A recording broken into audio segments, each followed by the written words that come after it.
Hi friends, నేను ఈరోజు ఏం కర్రీ చేశానో చూపిస్తాను. ఈ కాయ అందరికీ తెలిసే ఉంటుంది, కానీ పేరు గమ్మత్తుగా ఉంటుంది. చౌచౌ అంట. ఫస్ట్ టైం విన్నప్పుడు నేను చాలా ఆశ్చర్యపోయాను. ఇంట్లో పచ్చి మామిడికాయలో జీడి ఉన్నట్టు ఉంటుంది. ఆ జీడి తీసేసుకోవాలి. పొట్టుతో వండుకున్నా బాగానే ఉంటుంది, పొట్టు తీసేసి వండుకున్నా బాగానే ఉంటుంది. అయితే ఈ కాయది ఈరోజు పొట్టు ముదిరిపోయిందని చెప్పేసి నేను తీసేసి వండాను. మేము ఇదివరకు ఉన్న చోట మా పక్కింటి ఆవిడకి తెలుగు రాదు, నాకు కన్నడ రాదు.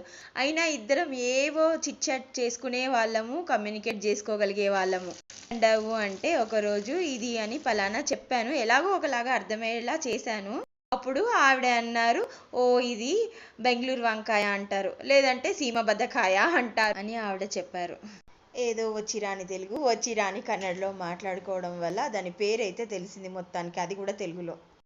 అయినా కూడా నాకు బెంగళూరు వంకాయ కానీ సీమ బద్ధకాయ అనడం కంటే చోచో అంటేనే భలే అనిపిస్తుంది.